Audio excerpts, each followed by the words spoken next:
Sivaya Nama Tiruchitrambalam. Welcome back to our discussion on the 9th Tirumurai, 16th Tirupadigam and the 7th verse. The verse goes this way, Tiruchitrambalam.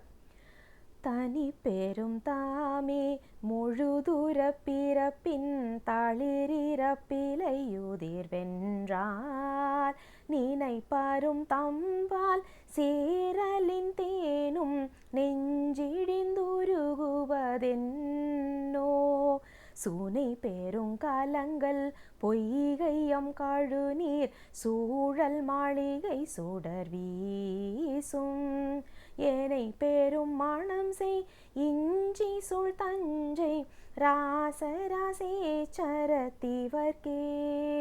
Thiruchitrambalam. Today's verse gives us a very beautiful analogy, a metaphor for us to understand Saiva Siddhantam. We all know the beautiful flower called as lotus or lily, which grows in the water. The root of these flowers are going to be deep rooted within this soil itself, and however deeper this lake is or this pond is, the stem will grow beyond that and the flower will be above the water. Similar to what we should be living as well. This water or the clay, muddy land that we are talking about, this is the life or the world that we are all in.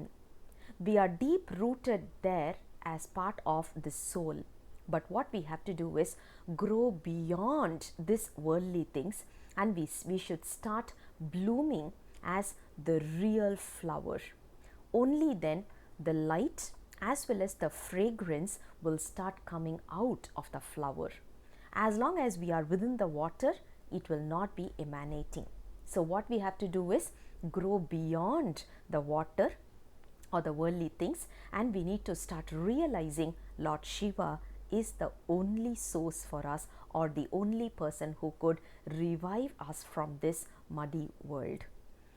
And we all know another metaphor, which is when you look at a tree, there are young sprouted leaves, and from that time this particular leaf, for it to wither out, it is not going to take a long period.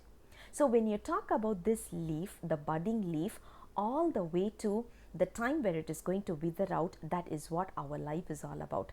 We were born, we had this youth, all along we came into adulthood and all these, and then one fine day we are ready to enter the graveyard, right?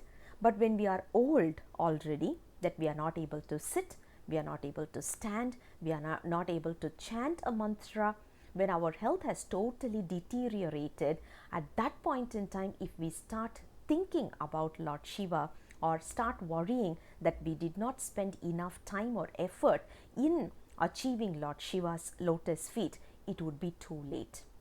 Verse number 7 here talks about that every soul has to get into the path of worship as early as possible.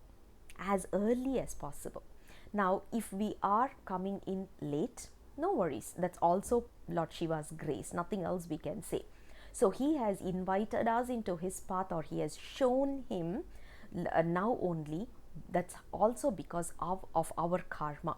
So he hid himself from us because of our karmic deeds. So now he is showing himself, he is making him clear to us. At least now we need to start moving in this path. That is what verse number 7 is giving us a beautiful idea on. I'll come back again with the next verse very soon. Until then, Sivaya Nama Tiruchitrambalam.